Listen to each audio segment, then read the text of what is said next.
আমার সাথে আমার মা সন্তান আমার কাছে সমস্ত এক।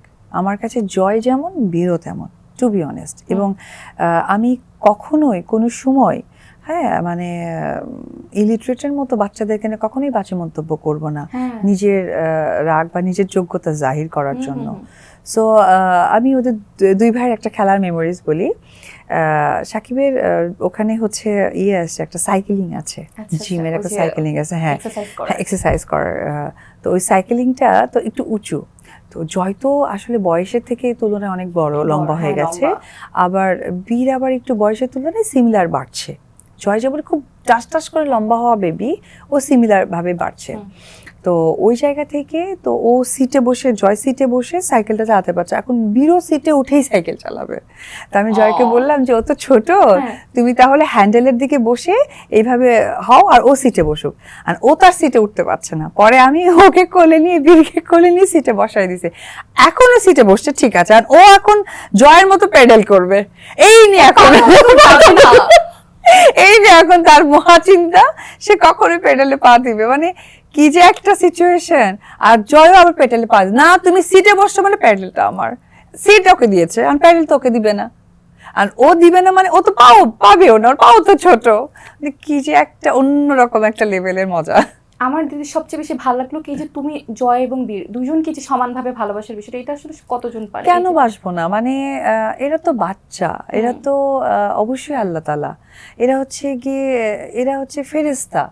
এদের মধ্যে বিভাজন কথাবার্তা বলা মানে হচ্ছে শয়তানের থেকেও খারাপ আমি।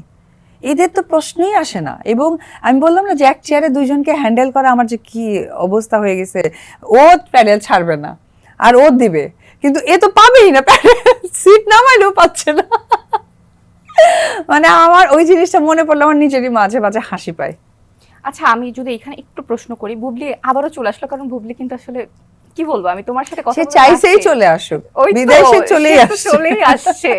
তো এখানে কিন্তু এই যে তোমার এত ভালোবাসা বীরের প্রতি, কিন্তু আমরা কিন্তু দেখেছি বুবলিকে মিডিয়াতে বলতে যে এটাকেও সে অন্যভাবে প্রেজেন্ট করেছে। যখন সাংবাদিকরা প্রশ্ন করছে, সে বলছে না, সে তো আমার ছেলেকে গিয়ে ডিস্টার্ব করে স্কুলে, যখন জয়ার বীর এক স্কুলে পড়তো। এই বিষয়টাকে আসলে কিভাবে বলবো? কারণ তুমি কিন্তু বীরের কোনো বিষয় নিয়ে কোনো নেগেটিভ কোনো মন্তব্য আমি তোমার কাছ থেকে পেলাম না, বরং হ্যাঁ ওনাকে আমি কয়েকটা জায়গায় দেখেছিলাম, আমার ছেলের সম্পর্কের জায়গাটাও সে প্রশ্নবিদ্ধ করেছে। দেখেন দেখো আপু, ওনাকে নিয়ে ওই মানে আমি পচা আলু বলেছি এবং ঘৃণা লাগে নামটা নিতে। হ্যাঁ, তো ওই জায়গা থেকে ওনাকে নিয়ে কথা বলার কোনো ইচ্ছা নাই, কারণ কি ওনার কথা তো আমি যোগ্যই মনে করি না যে সেই জায়গা থেকে যৌক্তিকতা আমি দিব। তো যে কথা যোগ্যতা নাই সেই কথা যৌক্তিকতা দেওয়ার আমার কোনো সময়ই নেই। কারণ সমকালের এত বড় একটা প্রোগ্রাম, এখানে ভীষণ বড় একটা অর্গানাইজেশন, সো অযৌক্তিক কথা বলে আমি টাইমে ওয়েস্ট করতে চাই না। ঠিক আছে, আমরা ওইটা নিয়ে আর কথা না বলি। আমি আসলে আমার মানে বললাম না যে অযোগ্য মানুষকে নিয়ে যুক্তিকতা দেওয়া মানে হচ্ছে নিজের যোগ্যতা নিয়ে প্রশ্নবিদ্ধ করা। আসলে অ্যাজ এ মা সবসময় বাচ্চাদের ভালো চাই, ফাদার হিসেবে সেও ভালো চাই। প্রত্যেকটা বাচ্চার দিকে বাবা মার প্রথম যে লার্নিংটা থাকা দরকার যে তার ডেভেলপমেন্টটা প্রপারলি হচ্ছে কিনা। আসলে বাংলাদেশে যেহেতু শাকিব খান একাধারে এত বড় লেভেলের একজন সুপারস্টার, আমি এবং পারিপার্শ্বিক যে ঘটনাগুলো মাঝে মাঝে ঘটে থাকে, এগুলো কিন্তু বাচ্চাদের ইম্পর্ট্যান্ট, যে তাদের মাইন্ডে ব্যাডলি সেটা হয় কিনা। সো ওই সমস্ত পারিপার্শ্বিক দিক থেকেই মনে হয়েছে যে বাচ্চাকে বাইরে পড়াশোনা করালে, বাইরে সেটেল করলে ও হয়তো ডেভেলপমেন্টের জায়গা থেকে ওর একটা ওয়ার্ল্ডে তৈরি হয়ে যাবে, যেখানে বাবা মার যে একটা কন্ট্রোভার্সিয়াল সাইডগুলো আছে সেটা থেকে হয়তো বা সে বিরত থাকবে। এটা আমার কাছে অ্যাজ এ মা মনে হয়েছে। পাশাপাশি আর একটা ব্যাপারও যেটা ইদানিং মনে হচ্ছে যে দেশের বাহিরে কিন্তু ওর একটা সোসাইটি তৈরি হবে। যদি ওর এখানে কোনো সোসাইটিতে ইনভলভ হয়ে যায় বা ওর মনে হয় যে আমার সার্কেল তৈরি হয়েছে, মম আমি বাইরে যেতে চাই না, তখন কিন্তু ডিফিকাল্ট হয়ে যাবে ওকে শিফট করানো।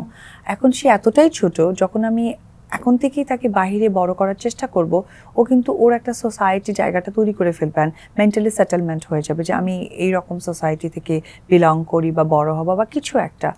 আসলে সবকিছু ভেবেই ওকে বাইরে দেওয়া আমার কাছে মনে হয়।